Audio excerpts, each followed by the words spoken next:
spoke to Conor in January, just out of the blue without even bringing up your name. He claims he saw you eating a pizza, and you obviously saw that, and drinking Pepsi. Can you tell me how the weight cut went? And is Conor full of it on seeing you on that? And first of all, it wasn't a Pepsi. I had a Starbucks. It was Starbucks coffee. I did have pizza, but he was nowhere around. Somebody in his camp told him that if he was there, that's twice that he saw me. He didn't say shit when he saw me. So. How'd the weight cut go? What'd you come in at? What are your? My weight cut's fine. I'll probably make weight tonight and just relax. You know, it's probably been the easiest weight cut yet at 145. Ricardo, what's your general impression of that world tour they held? It was cool, man. You know, it's good to see the sport growing to that potential and going around having world tours around. So. What did you make of some of the fans saying, well, clearly McGregor got in Aldo's head? Do you buy that at all? I don't know. I mean, I haven't been following it too much. I haven't watched like any of the embeddeds. I've only seen like short clips on Facebook. I did see us stealing the belt. What do you make of that?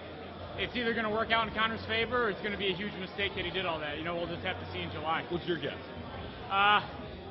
It's definitely angering Aldo. I don't know if that's a good thing or a bad thing. That's, you know. Do you think a calm Aldo is a more technical Aldo? I think a motivated Aldo, whether it be by anger or whatever, is a more dangerous Aldo. Do you think they can hold a world tour like that through Latin America if the right pieces came together? Yeah, of course, sure. Would you want to do something? Could you handle being around your rival for that long? What's that? Could you handle being around your rival for that long? Yeah, I can handle anything in the sport. You know, I'll be good with it. So, talk about Chad Mendes. If you win this fight, does that catapult you back to top contender status? I think so. He's ranked #1 right now amongst the contenders. Both of our only losses are to Aldo, so it would make the most sense to me. Do you believe that the complexion of the win matters? That, you know, it always matters. Of course, if it's a finish, it'd be best. But just putting on a great performance is something that you have to do in every fight, no matter if it's for #1 contendership or not. So, like, obviously you're not going to share any game plan, but like the deficiencies, like the physical matchup. Do you believe you physically match up in a way that is that gives you a strength advantage or advantage positionally, maybe in the clinch? Like, do you believe that at all, or is this really skill for skill kind of issue? I feel like I'm real strong for a 145-pounder. I used to fight at 55. I came down from that weight, and in every fight I've been in, I felt like I was the stronger of the two. You know, Mendes is a little powerhouse also, so we'll just have to see on Saturday. How much are you looking forward to this fight?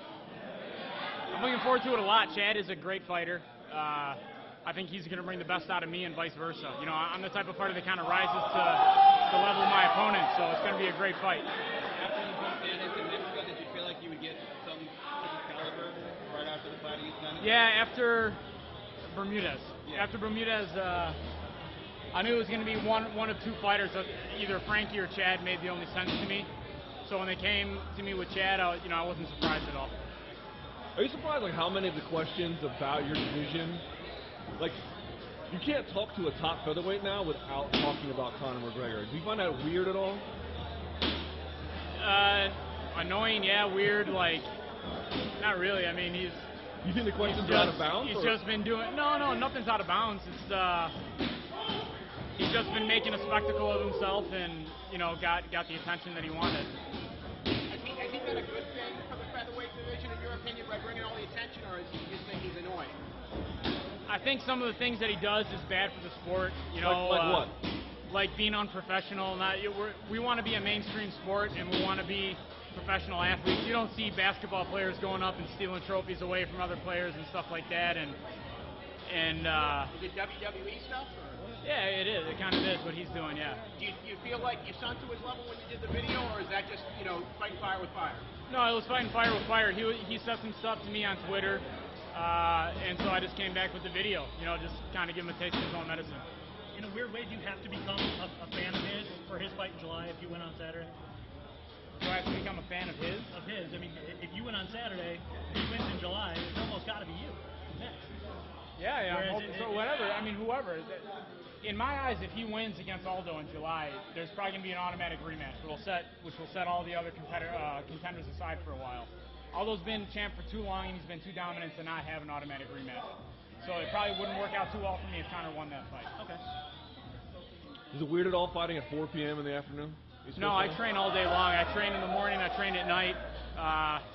Coming from a wrestling background, we're used to competing at all times of the day, from 9 o'clock in the morning all the way down to 7 o'clock at night. So my body's going to be ready no matter what time it is. Is it weird fighting on Easter weekend, or is that not a big thing for you? No, every holiday's a big thing to me. I'm a big family guy. My family gets together for every holiday, so hopefully we'll have a late Easter or something when we all get back on Sunday. If you win, and they put the microphone in your face in the cage, do you have any kind of message plan for the rest of the division or Conor? No, if I win, I just want my second shot at that belt, no matter who's holding it. Nothing, no call out, no prepared statement, no. I'm not a call out guy. Whoever's holding the belt, that's what I'm calling out. Yeah.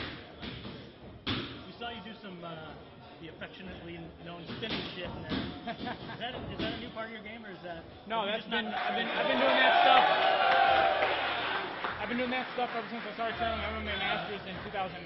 So it's just it's something I've been working on for a while. It's just something that I get more comfortable with every camp that I go through. To what extent is that functional for a fight? Those kicks come out of nowhere. You don't see them coming. They come at weird angles. If you set them up well, they're very effective in a fight. But I mean, like your level of confidence in applying them. Very good. I've knocked guys out in sparring with them. So. Fair enough. So Aldo recently picked Chad to win. Does that mean anything to you? No, it doesn't. In my last fight, I was the underdog.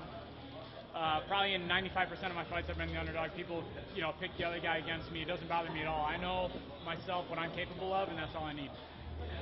Are you worried at all that if Conor does win that belt and they do that rematch with Aldo, of you seeing on the sidelines? I mean, are you going to sit and wait for a title shot, or are you just going to take another fight with another one of those top 5 guys? No, I mean, I'd probably take another fight. I don't want to. I already did the whole thing sitting out for a year, and it was a big waste of time in my eyes, and I don't want to sit out anymore. So, I mean, if Aldo wins, they offer me a next shot and I have to wait till like the fall or something like that, I'll wait. But as far as if they have a rematch, I'm not willing to wait that long.